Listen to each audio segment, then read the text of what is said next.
Hi. Today I want to talk about fear and talking to fear, embracing fear, changing our relationship with fear. And the motivation behind making this video is this coronavirus pandemic that is all over the globe right now and creating a lot of fear, stress, anxiety, and I hear that there's really a need for for what do we do with the fear and how do we move forward from a place of connection and alignment versus kind of running away from it.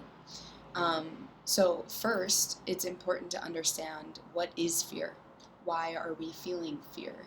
And not just emotionally. We know why. There's a lot to be afraid of, but how does it work? Why do we have fear to begin with? So, fear is a survival mechanism.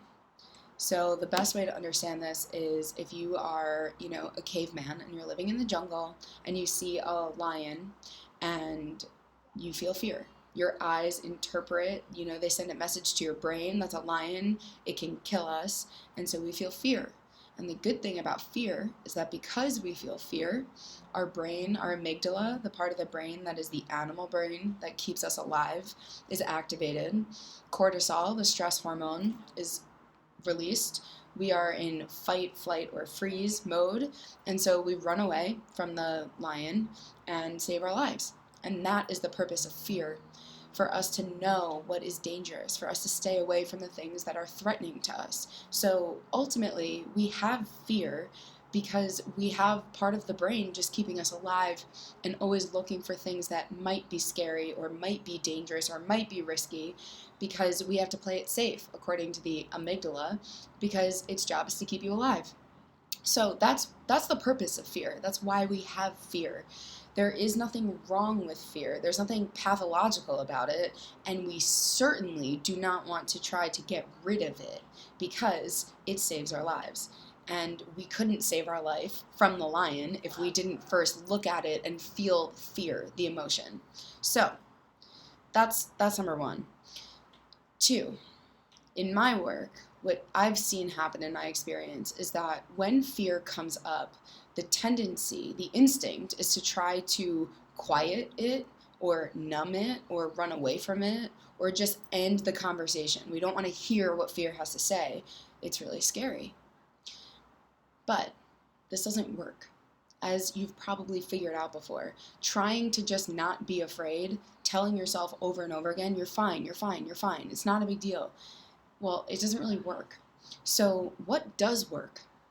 That's the question, and that's what I want to talk about today. What does work? How do we live with fear in a way that is healthy and kind of happy almost? The answer to that is we want to do the opposite. We want to do exactly the opposite of run away. So I like to think of fear as a child, your inner child, if you will. And the question, how do I talk to fear? How do I deal with fear? Well, how do you talk to a terrified child? That's the question you want to start asking yourself. How would you talk to, if you have kids, how would you talk to your own kid who's trembling in fear at 2 years old, 3 years old, 4, 5? What does that sound like? What does that actually look like? How do you manifest that? How do you communicate love, affection, compassion, patience, understanding? How do you treat the child with love? And if it's not your child, sometimes it's easier if you have pets. I have a client who says, "This is how I talk to my dogs. Of course I can talk to myself this way." So if it's not a child, if it's not a pet, your best friend, someone that you love, your parents, whoever you love and have an easy time treating with compassion, that's who you want to pretend is your fear.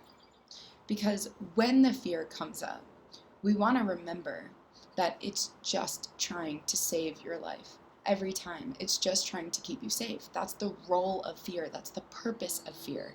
It's not trying to sabotage your success. It's not trying to get in the way. It's not trying to ruin your relationships. It's not trying to do any of those destructive things. It is only trying to keep you alive. So you want to have a conversation with it like that. If you've ever heard Elizabeth Gilbert talking about talking to fear and how she talks to fear, I highly recommend either reading her book, Big Magic, or just YouTubing Elizabeth Gilbert talking to fear, because it's similar. My approach is similar, but even a little bit more compassionate, believe it or not, because when we talk to fear, what we want to start off with is basically, I see you. I understand you're scared. And I understand that no matter what I do, you're not going to go anywhere. You're not going to go away. And so, what is it? What is it that you want me to know? This is the primary question that you want to keep in mind. What is it that you want me to know?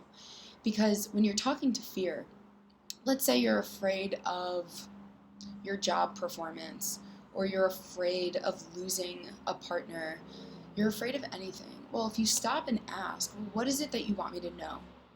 To the fear most likely just wants to protect you from what's to come, or what might go wrong, or this or that.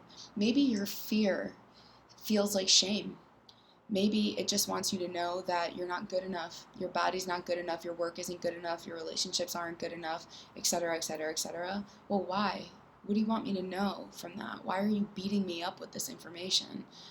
Well, if you know, then if someone else insults you, then it's not going to hurt as bad because I told you first. Or if they break up with you, at least I prepared you first. If you get fired from your job, well, at least I was here to warn you that that was going to happen. The truth is, most likely, your fear is just trying to protect you in a way that feels really, really hard and painful. But it doesn't have to be hard and painful. And all of that starts with asking that question. What is it? What is it that's so important to you that you're making me feel so scared? Why is the fear so high? What is it? And when you start to just embrace it, instead of running away from it, trying to lock it down and quiet it, it gets a lot easier. Because just like a child who really wants your attention and is going to do everything in their power to get your attention, your fear is the same. And so when we say, just leave me alone, leave me alone, leave me alone, leave me alone, it's going to say, but I need you to hear what I'm saying. I need you to know this. The way your kid is just going to be like, mom, mom, mom, mom, like that's the way it works. But just like in that Family Guy episode, when you can say, what? And not from a place of, what is it? Leave me alone. But when you can turn around again with compassion, patience, love, and say, what? I'm here. I'm listening. What is it? You can tell me. I will not judge you for what you have to say. I will not question what you have to say. I'm just here with open arms, open ears. I'm listening. Tell me what is so important. And then the fear can say, well, I'm just scared that X, Y, and Z. And then it will probably just take a nap after that. And you can hear what it is, why it's nagging at you. Because it just wants you to know that information. And again, it's always some form of, I'm just trying to keep you safe. I just want you to know that this is coming. I'm just trying to prepare you. What fear does is try to create certainty when we don't have any. Even if it's certainty that we don't want. Even if it's, I'm certain I'm going to lose my job. Well, your brain is not designed to keep you happy and wealthy. It's designed to keep you safe. And if you're going to lose your job, well, you might as well be certain about it. So it creates certainty. It creates control. All of the things that we try to do with our bodies, controlling our bodies and our weight, our size, our eating habits, all of the control. It will create control when we don't have, or we feel like we don't have any. Predictability. If we don't know what to expect, the brain, again, is going to just create a sense of structure to look toward, even if it's not real. It's the stuff that we create in our head, but the point is, the fear, the reason that we do that is not because we're trying to beat ourselves up all the time, or because we're sabotaging ourselves on purpose. Never. All we're ever trying to do is remain safe. And so when you can start to see that, your perception of your fear is this big, huge, scary monster, but the way that the fear perceives itself is this like tiny, trembling, terrified baby who just doesn't have the answers and is just trying their best and is just trying to save you. So I say all of this, I paint this image because if the question is, how do we talk to fear? How do we move through it gracefully and compassionately?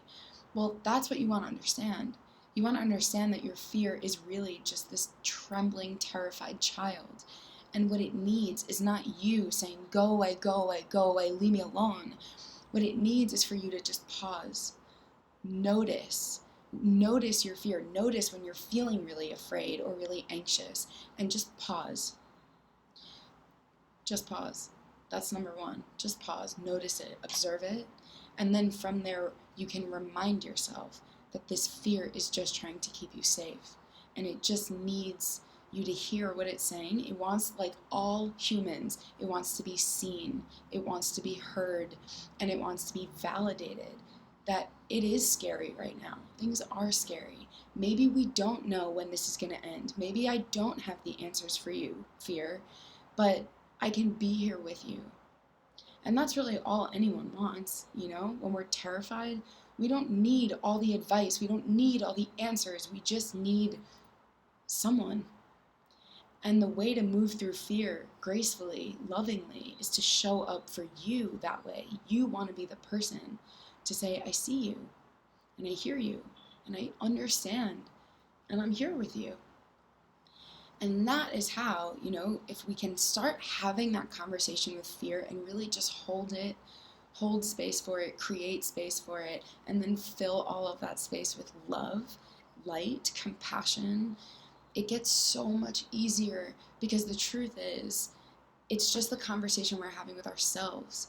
And this is how you can show love. This is self-love. One step at a time, one conversation with yourself at a time. This is what it actually looks like to love yourself in practice. And it starts most often with fear.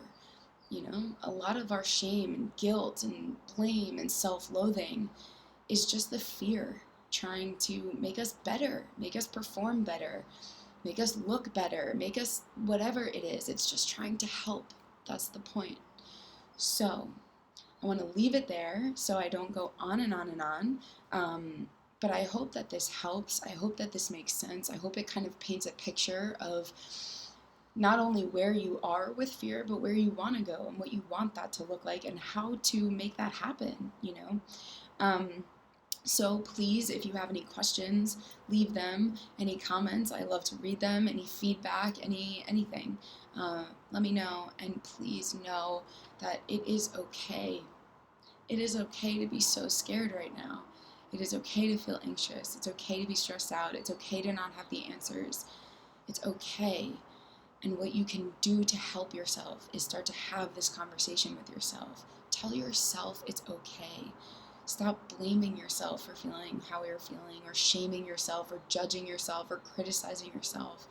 It starts with not only the permission from me or someone else to feel how you're feeling, but the permission from you, for you to feel how you're feeling. It's okay right now. The best thing we can do is love ourselves. We can't come up with the answers. No one can. The best thing we can do is treat ourselves this way in the meantime, you know, until we get some. So, I love you all. Thank you for watching, and best of luck. Please be in touch with me directly if there's any other way that I can be of service to you through this. Mwah.